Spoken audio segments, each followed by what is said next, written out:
Welcome and welcome back to my YouTube channel. आज के इस वीडियो में हम ऐतिहासिक पौराणिक उपन्यास से संबंधित प्रश्नों को देखेंगे। हमने पिछली वीडियो में भी ऐतिहासिक पौराणिक उपन्यास से संबंधित कुछ रचनाकारों को देखा था। आज हम राहुल सांकृत्यायन से प्रारंभ करेंगे। राहुल सांकृत्यायन का जन्मकाल है 1893 से 1963। ठीक है, इनसे संबंधित जो पहला प्रश्न है, राहुल सांकृत्यायन ने अपने ऐतिहासिक उपन्यासों में इतिहास को किस मुख्य उद्देश्य के लिए आधार बनाया है? ऑप्शन ए केवल प्राचीन गौरव के गान के लिए, ऑप्शन बी मार्क्सवादी जीवन दर्शन की व्याख्या के लिए, ऑप्शन सी बौद्ध धर्म के प्रचार प्रसार के लिए, ऑप्शन डी शुद्ध मनोरंजन के लिए। सही उत्तर होगा मार्क्सवादी जीवन दर्शन की व्याख्या के लिए राहुल सांकृत्यायन ने भी ऐतिहासिक उपन्यासों में इतिहास का आधार दिया है। अगला जो प्रश्न है उसको देखने से पहले हम राहुल सांकृत्यायन के ऐतिहासिक पौराणिक उपन्यासों को देख लेते हैं। ठीक है, राहुल सांकृत्यायन का ऐतिहासिक पौराणिक उपन्यास है एक सिंह सेनापति। इसका प्रकाशन वर्ष 1942 है। दूसरा है जय योद्धे, इसका प्रकाशन वर्ष 1944 है। तीसरा है मधुर स्वप्न, इसका प्रकाशन वर्ष 1950 है। अगला प्रश्न है, राहुल जी के उपन्यास सिंह सेनापति, जिसका प्रकाशन वर्ष 1942 है, में किस प्राचीन गणराज्य की जीवन व्यवस्था का चित्रण किया गया है? ऑप्शन ए यौधेय गणराज्य, ऑप्शन बी शाक्य गणराज्य, ऑप्शन सी लिच्छवी गणराज्य, ऑप्शन डी मल्ल गणराज्य। सही उत्तर होगा लिच्छवी गणराज्य का इसमें चित्रण है। सिंह सेनापति में लिच्छवी गणराज्य का चित्रण है। अगला प्रश्न है, जय योद्धे, जिसका प्रकाशन वर्ष 1944 है, इस उपन्यास में राहुल सांकृत्यायन ने किस गणराज्य की व्यवस्था को मार्क्सवादी समाज व्यवस्था के अनुरूप कल्पित किया है? ऑप्शन ए योद्धे, option B Lichchhavi, option C Gupta, option D Maurya. सही उत्तर होगा योद्धे। जय योद्धे में उपन्यास में राहुल सांकृत्यायन ने किस गणराज्य की व्यवस्था को मार्क्सवादी समाज व्यवस्था के अनुरूप चित्रित किया है या कल्पित किया है? वो है योद्धे। अगला प्रश्न देखने से पहले तथ्य देख लेते हैं। आपने सिंह सेनापति यानी राहुल सांकृत्यायन ने सिंह सेनापति में लिच्छवी और जय योद्धे में यौधेय गणतंत्र की जीवन व्यवस्था की कल्पना मार्क्सवादी समाज व्यवस्था के अनुरूप करके मार्क्सवाद के प्रति अपने आग्रह का परिचय दिया है। ठीक है, तो यौधेय जो राज्य है इसकी जो व्याख्या है वो मार्क्सवादी समाज व्यवस्था के अनुरूप की है इन्होंने। अगला प्रश्न है, मधुर स्वप्न, जिसका प्रकाशन वर्ष 1950 है, उपन्यास की कथा भूमि कहाँ की है? ऑप्शन ए मगध यानी भारत, ऑप्शन बी मध्य एशिया, option C Tibet, option D Sri Lanka. मधुर स्वप्न की कथा भूमि है मध्य एशिया की। अगला प्रश्न है, मधुर स्वप्न में किस मत के अनुयायी अंदरजगर, एक मिनट में देख लेती हूँ ये शब्द सही लिखा है या नहीं।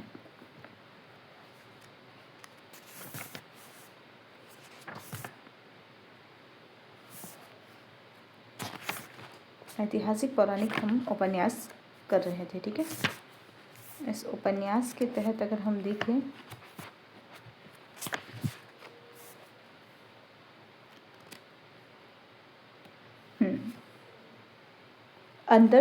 अंदर जगर, ठीक है, यही है शब्द, के जीवन दर्शन को आधार बनाकर मानव मुक्ति का स्वप्न देखा गया है। ऑप्शन ए सूफी मत, ऑप्शन बी मज्जदक, option C Jain, option D Ajivak मत।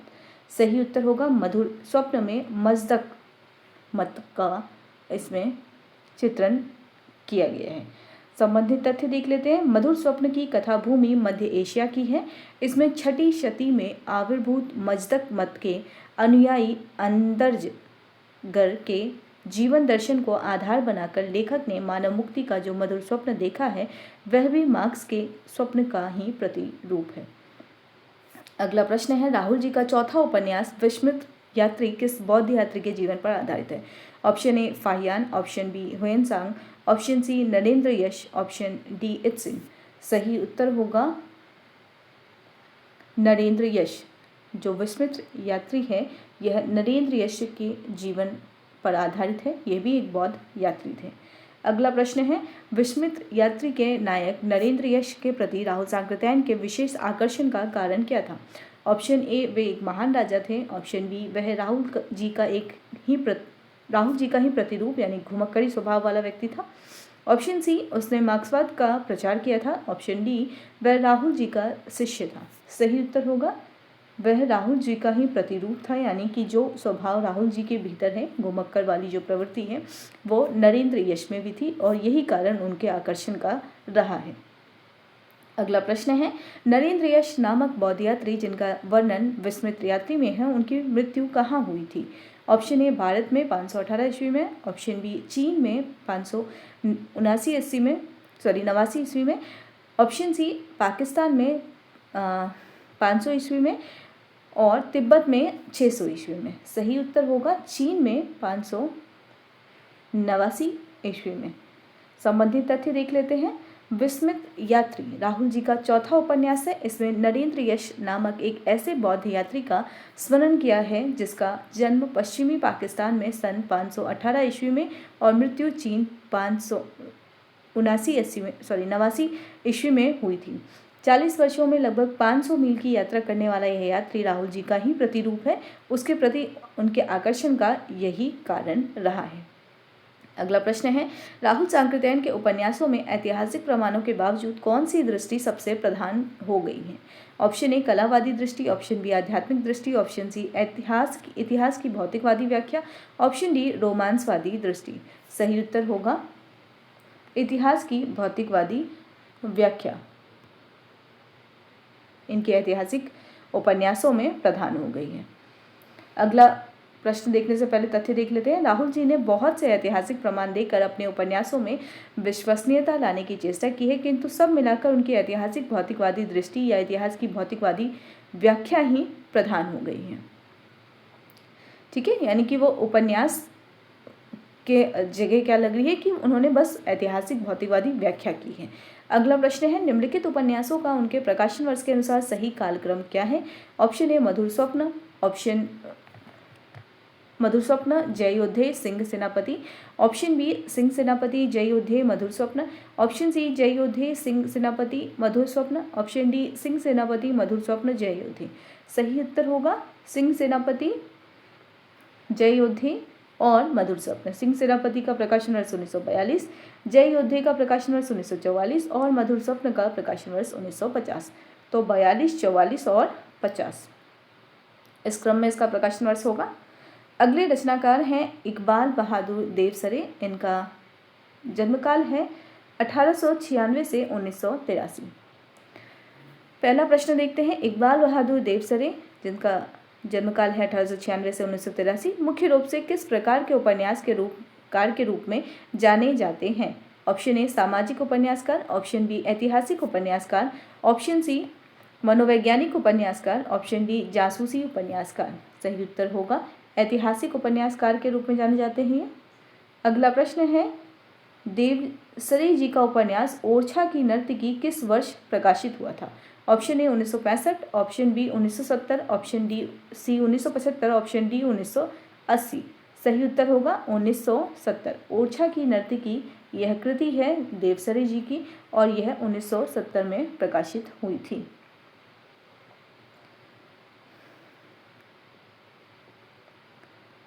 इकबाल बहादुर देवसरे की अन्य कृतियों को हम देखें तो इनकी अन्य कृतियों में ओरछा की नर्तकी, ये सभी जो कृति हैं इनके ऐतिहासिक पौराणिक उपन्यास है। ठीक है, ओरछा की नर्तकी 1970 प्रकाशन वर्ष है, सुल्तान मालवा 1972 प्रकाशन वर्ष है, बेगम हजरत महल 1973 प्रकाशन वर्ष है, जाने आलम 1974 प्रकाशन वर्ष है, नवाब बेमुल्क 1976 प्रकाशन वर्ष है, तानसेन 1978 प्रकाशन वर्ष है, गुलफाम मंजिल 1919 प्रकाशन वर्ष है और अंतिम कृति रक्तगंगा है। ठीक है, तो ये सभी उपन्यास इनके ऐतिहासिक पौराणिक उपन्यास है। अगला प्रश्न है, बेगम हजरत महल जिसका प्रकाशन वर्ष 1973 है, इस उपन्यास में किस कालखंड के पात्रों और घटनाओं को आधार बनाया गया है? ऑप्शन ए प्राचीन इतिहास, ऑप्शन बी आधुनिक काल, ऑप्शन सी मध्यकालीन इतिहास, ऑप्शन डी प्रागैतिहासिक काल। सही उत्तर होगा सी मध्यकालीन इतिहास। अगला प्रश्न है, पाठ के अनुसार देवसरे जी ने इतिहास को किस दृष्टि से नहीं देखा है? ऑप्शन ए परंपरागत दृष्टि से, ऑप्शन बी आधुनिक दृष्टि से, ऑप्शन सी ऐतिहासिक साक्ष्यों की दृष्टि से, ऑप्शन डी विश्वसनीय दृष्टि से। सही उत्तर होगा आधुनिक दृष्टि से इस पाठ को उन्होंने नहीं देखा है। देखा किस किस तरीके से है? परंपरागत दृष्टि से, ऐतिहासिक साक्ष्यों की दृष्टि से और विश्वसनीय दृष्टि से। अगला प्रश्न है, देवसरे जी के उपन्यासों के विश्वसनीय और पठनीय होने का मुख्य कारण क्या है? ऑप्शन ए पात्रों का आधुनिक चित्रण, ऑप्शन बी काल्पनिक घटनाओं का आधिक्य, ऑप्शन सी ऐतिहासिक साक्ष्यों को ध्यान में रखना, ऑप्शन डी केवल युद्धों का वर्णन। सही उत्तर होगा ऐतिहासिक साक्ष्यों को ध्यान में रखना। देवसरे जी के उपन्यासों के विश्वसनीय और पठनीय होने का मुख्य कारण क्या है? ऐतिहासिक साक्ष्यों को ध्यान में रखना। अगला प्रश्न है, प्रसिद्ध संगीतज्ञ के जीवन पर आधारित उपन्यास तानसेन का प्रकाशन वर्ष किस वर्ष हुआ था? Option A 1972, option B 1974, option C 1976, option D 1978। सही उत्तर होगा 1978। तानसेन इनकी एक कृति है। तानसेन हमने देखा था ना 1978। ठीक है। अगला प्रश्न है, निम्नलिखित में से कौन सा उपन्यास इकबाल बहादुर देवसरे द्वारा रचित है? मृगनयनी, वैशाली की Nagarvadhu, option C Sultane Malwa, option D Singh Senapati. तो सही उत्तर क्या होगा? सुल्ताने मालवा इनकी कृति है, बाकी अन्य जो रचना है वो किसी अन्य उपन्यासकार की है। अगला प्रश्न है, देवसरे साहब ने मध्यकालीन इतिहास के किन कोनों से पात्रों का चयन किया है? ऑप्शन ए केवल राज सिंहासन से, ऑप्शन बी उभरे दबे कोनों से, ऑप्शन सी केवल विदेशी आक्रांताओं से, ऑप्शन डी धार्मिक ग्रंथों से। तो देवसरे साहब ने मध्यकालीन इतिहास के किन कोनों से पात्रों का चयन किया है? तो उभरे और दबे कोनों से पात्रों का चयन किया है। अगला प्रश्न है, गुलफाम मंजिल उपन्यास का प्रकाशन वर्ष क्या है? Option A 1970, option B 1973, option C 1980, option D 1982। Gulfam Manzil का प्रकाशन वर्ष 1980 है। अगला प्रश्न है, इकबाल बहादुर देवसरे के उपन्यासों की चारित्रिक विशेषता क्या है? इसका सही उत्तर होगा उनके पात्र अपनी चारित्रिक विशेषताओं के से पाठक के मन को छू लेते हैं, यही उनकी विशेषता है। संबंधित तथ्य देख लेते हैं। देवसरे साहब ने इतिहास को आधुनिक दृष्टि से नहीं देखा है। उन्होंने मध्यकालीन इतिहास के उभरे दबे कोनों से ऐसे पात्रों का चयन किया है जो अपनी चारित्रिक विशेषताओं से हमारे मन को छू लेते हैं। उन्होंने ऐतिहासिक साक्ष्यों को भी दृष्टि में रखा है, इससे उपन्यास विश्वसनीय और पठनीय बन गए हैं। ठीक है, तो ये थे देवसरे साहब से संबंधित प्रश्नों को देखा हमने। अगले रचनाकार है हजारी प्रसाद द्विवेदी। इनका जन्मकाल है 1907 से 1979। पहला प्रश्न है, हजारी प्रसाद द्विवेदी के पहले उपन्यास बाणभट्ट की आत्मकथा का प्रकाशन वर्ष क्या है? Option A 1963, option B 73, option C 46, option D 76। सही उत्तर होगा 46। 1946 बाणभट्ट की आत्मकथा का प्रकाशन वर्ष है। अगर हम हजारी प्रसाद द्विवेदी के ऐतिहासिक पौराणिक उपन्यासों की बात करें तो उसमें पहला नाम है बाणभट्ट की आत्मकथा का प्रकाशन वर्ष 1946, चारुचंद्र लेख 1963 प्रकाशन वर्ष है, पुनर्नवा 1973 प्रकाशन वर्ष है, अनामदास का पोथा 1976 प्रकाशन वर्ष है। अगला प्रश्न है, द्विवेदी जी ने अपने किस उपन्यास में 12वीं-13वीं शताब्दी के सांस्कृतिक इतिहास को चित्रित करने की चेष्टा की है? ऑप्शन ए पुनर्नवा, ऑप्शन बी चारुचंद्र लेख, ऑप्शन सी अनामदास का पोथा, ऑप्शन डी बाणभट्ट की आत्मकथा। सही उत्तर होगा चारुचंद्र लेख 12वीं से 13वीं शताब्दी के सांस्कृतिक इतिहास को चित्रित करने की चेष्टा की गई है। 12वीं से 13वीं शताब्दी के सांस्कृतिक इतिहास पर आधारित है ये। ठीक है, तो उत्तर क्या हो जाएगा? चारुचंद्र लेख। अगला प्रश्न है, चारुचंद्र लेख में चित्रित उज्जैनी के किस राजा को लेखक ने एक प्रामाणिक व्यक्ति के रूप में नहीं बल्कि अपनी कल्पना के मिश्रण के साथ प्रस्तुत किया है? Option A Raja Harshavardhan, option B Raja Vikramaditya, option C Raja Satavahana, option D Raja Bhoj. सही उत्तर होगा राजा Satavahana.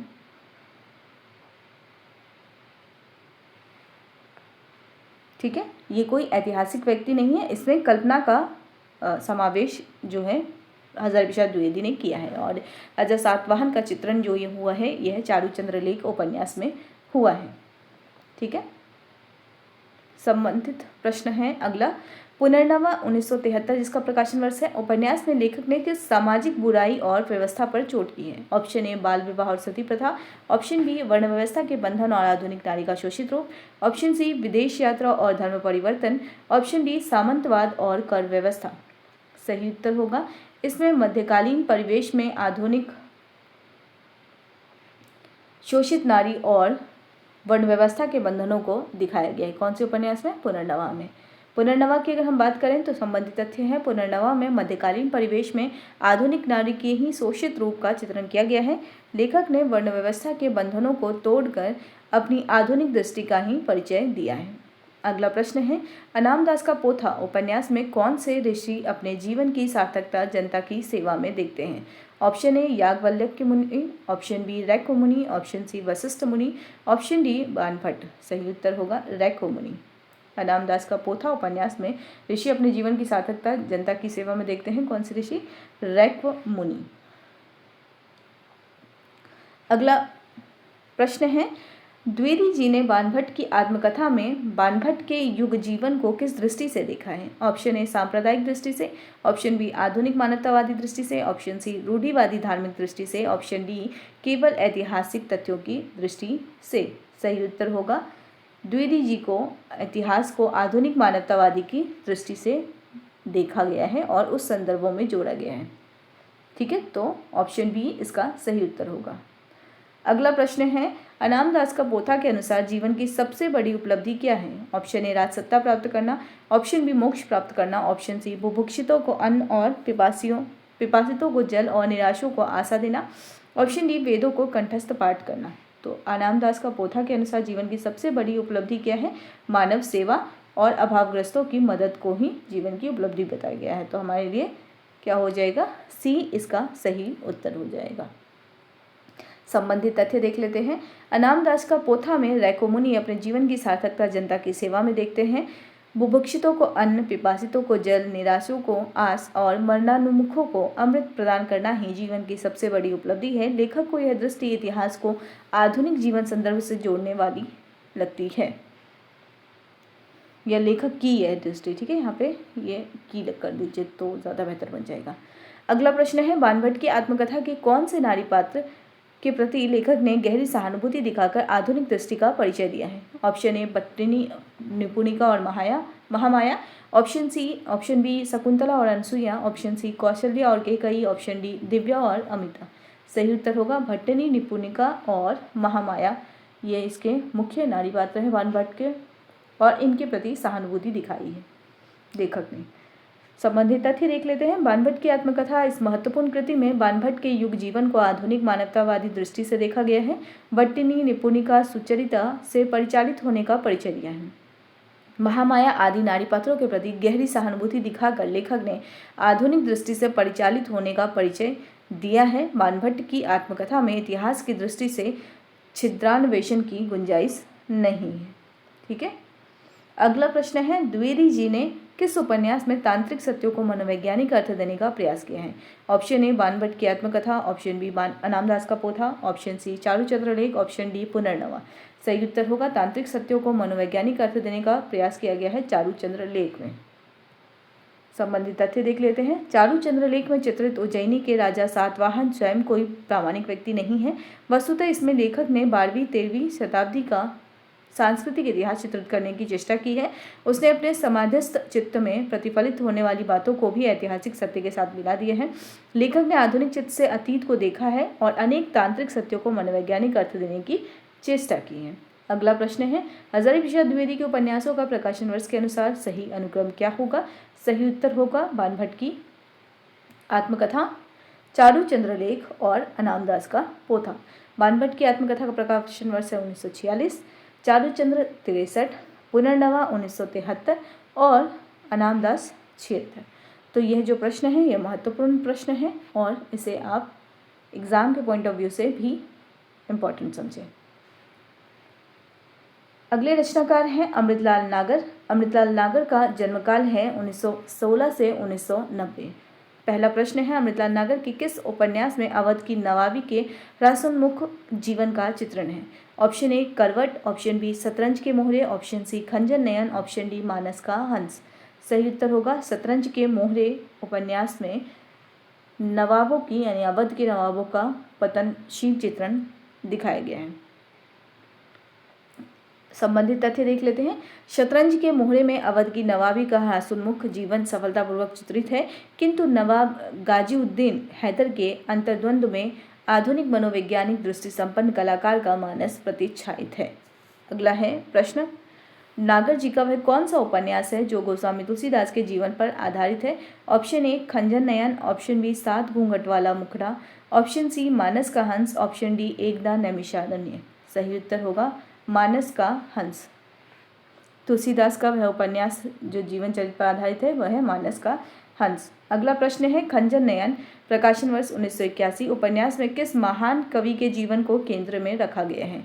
Option A Surdas, option B Kabirdas, option C Jayasi, option D Rahim. सही उत्तर होगा रहीम नहीं, सूरदास। ठीक है, खंजर नयन क्या है? सूरदास के जीवन पर आधारित है और इसका प्रकाशन वर्ष है 1981। संबंधित तथ्य देख लेते हैं।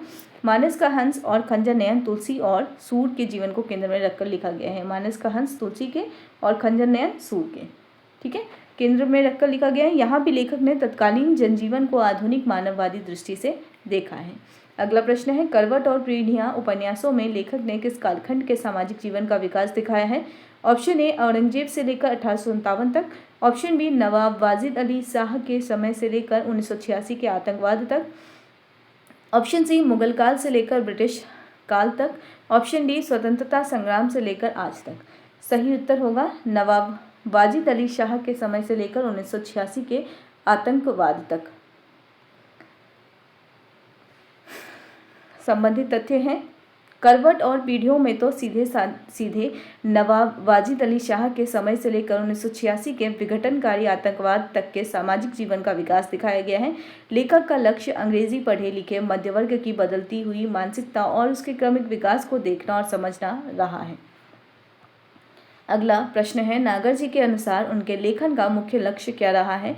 ऑप्शन ए केवल ऐतिहासिक युद्धों का वर्णन करना, ऑप्शन बी अंग्रेजी पढ़े लिखे मध्यवर्गीय की बदली हुई मानसिकता को समझना, ऑप्शन सी राजमहलों के रहस्यों को उजागर करना, ऑप्शन डी धार्मिक सिद्धांतों का प्रचार करना। सही उत्तर होगा अंग्रेजी पढ़े लिखे मध्यवर्ग की बदलती हुई मानसिकता को समझना इनका मुख्य लक्ष्य रहा है।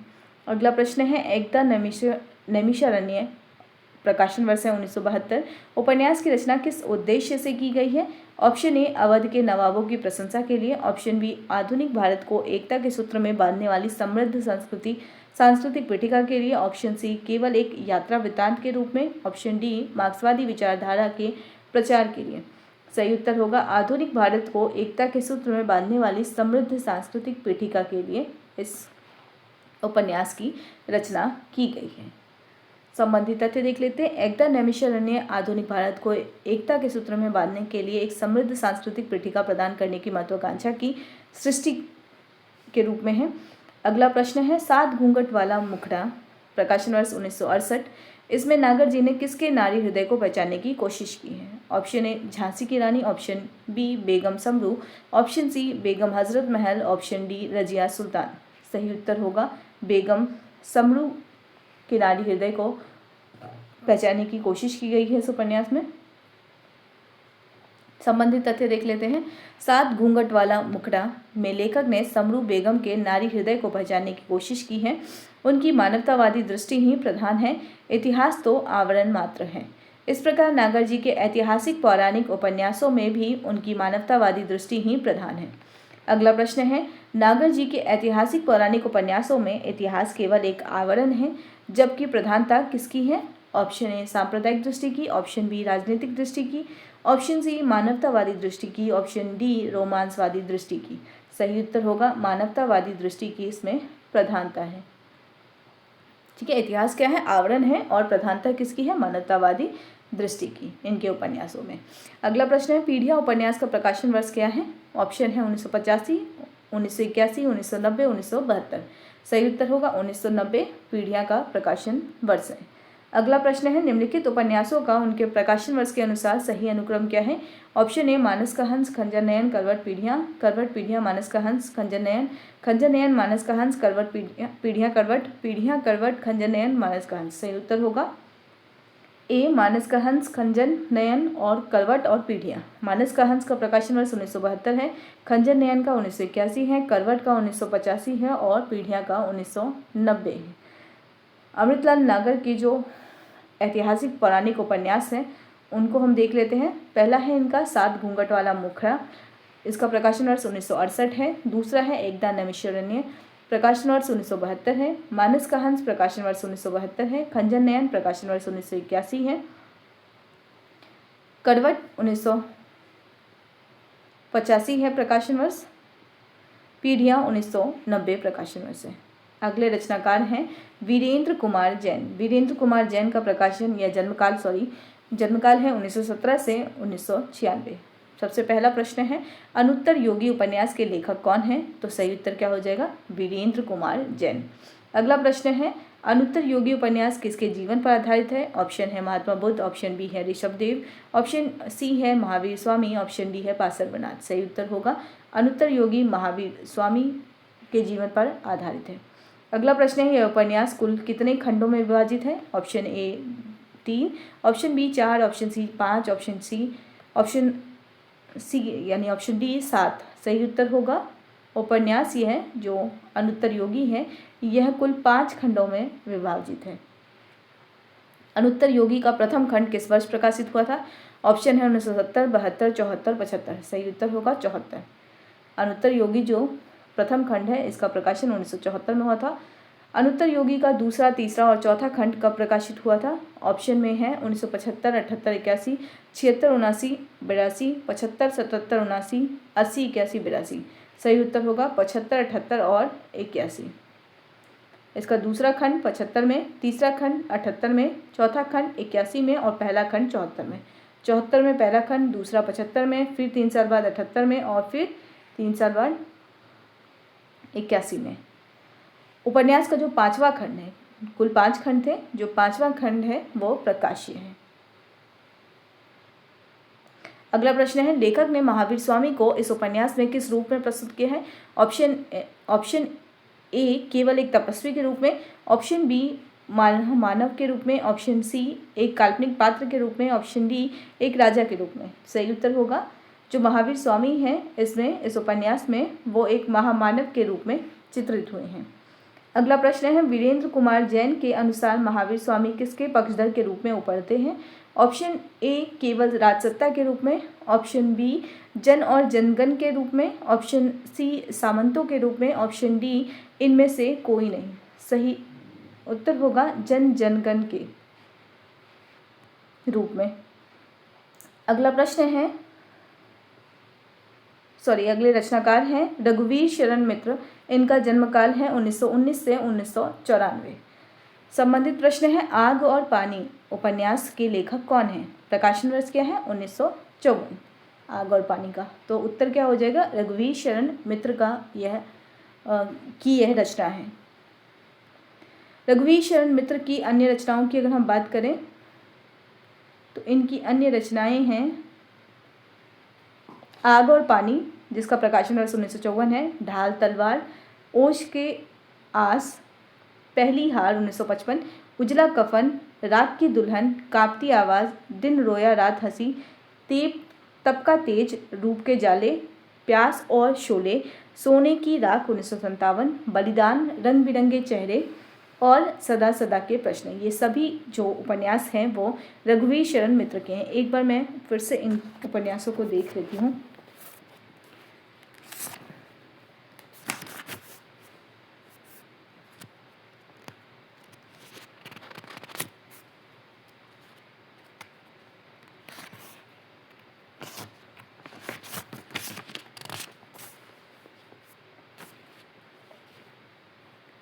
ठीक है, आग और पानी, प्रकाशन वर्ष 1954, ढाल तलवार, ओस के आंसू हैं। ठीक है, मुझे लग ही रहा था वो आंसू हैं। ओस के आंसू, पहली हार 1955, उजला कफन, रात की दुल्हन, कांपती आवाज़, दिन रोया रात हंसी, तप का तेज, रूप के जाले, प्यास और शोले, सोने की राख 1957, बलिदान, रंग बिरंगे चेहरे और सदा सदा के प्रश्न। ये सभी उपन्यास रघुवीर शरण मित्र के उपन्यास है। ठीक है, अगला प्रश्न है रघुवीर शरण मित्र के उपन्यासों में इतिहास के सत्य के साथ और किन तत्वों का संगम मिलता है? ऑप्शन ए राष्ट्रीय गौरव और ओज का, ऑप्शन बी केवल श्रृंगारिकता का, ऑप्शन सी पश्चिमी संस्कृति का मोह, ऑप्शन डी निराशावाद। सही उत्तर होगा राष्ट्रीय गौरव और ओज का जो इसमें हमको समावेश या संगम दिखाई देता है। अगला प्रश्न है निम्नलिखित में से कौन सा उपन्यास रघुवीर शरण मित्र द्वारा रचित नहीं है? ऑप्शन ए ओज के आंसू, सोने की राख, अनुत्तर योगी, कांपती आवाज़। सही उत्तर होगा अनुत्तर योगी इनका उपन्यास नहीं है क्योंकि यह वीरेंद्र कुमार जैन की रचना है। बाकी जो रचना है वो सभी रघुवीर शरण मित्र की रचना है। अगला प्रश्न है सदा सदा के प्रश्न उपन्यास में लेखक ने किस प्रकार के परिवेश में मानव जीवन के प्रश्नों को उठाया है। ऑप्शन ए आधुनिक, ऑप्शन बी विदेशी, ऑप्शन सी पौराणिक, ऑप्शन डी ग्रामीण। सही उत्तर होगा पौराणिक परिवेश के प्रश्नों को सदा सदा के प्रश्न में उठाया गया है। अगला प्रश्न है समय बदला है पात्र नहीं बदले, व्यवस्थाएं बदली है चरित्र नहीं बदले। यह प्रसिद्ध कथन किस उपन्यास का है। ऑप्शन ए पहली हार, ऑप्शन बी सदा सदा के प्रश्न, ऑप्शन सी बलिदान, ऑप्शन डी प्यास और शोले। सही उत्तर होगा सदा सदा के प्रश्न में यह कथन है कि समय बदला है पात्र नहीं बदले हैं, व्यवस्थाएं बदली है चरित्र नहीं बदले हैं। संबंधित तथ्य देख लेते हैं। सदा सदा के प्रश्न में आपने लिखा है यानी रघुवीर शरण मित्र ने लिखा है समय बदला है पात्र नहीं बदले हैं, व्यवस्थाएं बदली हैं चरित्र नहीं बदले हैं, जन्म नहीं है जीवन पुराने, न प्रश्न नहीं है न उत्तर नहीं है। अर्थात आज मनुष्य जिन प्रश्नों से जूझ रहा है वे चिरंतन हैं, उनका एकमात्र समाधान है जनसेवा, लोकोपकार और संघर्ष। अगला प्रश्न है रघुवीर शरण मित्र के अनुसार आज के चिरंतन मानवीय प्रश्नों का एकमात्र समाधान क्या है। ऑप्शन ए केवल तपस्या, ऑप्शन बी पलायन और वैराग्य, ऑप्शन सी जनसेवा, लोकोपकार और संघर्ष, ऑप्शन डी धन संचय। सही उत्तर होगा जनसेवा, लोकोपकार और संघर्ष। रघुवीर शरण मित्र के अनुसार आज के चिरंतन मानवीय प्रश्नों का एकमात्र समाधान क्या है। जनसेवा, लोकोपकार और संघर्ष। अगला प्रश्न है सोने की राख उपन्यास का प्रकाशन वर्ष क्या है। Option A 1954, option B 1955, option C 1957, option D 1960। सोने की राख उपन्यास का प्रकाशन वर्ष है 1957। अगले जो रचनाकार हैं वो राजीव सक्सेना हैं। इनसे संबंधित प्रश्नों को हम अगले वीडियो में कवर करेंगे। फिलहाल इस वीडियो को यहीं पे एंड करते हैं। वीडियो को एंड तक देखने के लिए थैंक यू सो मच।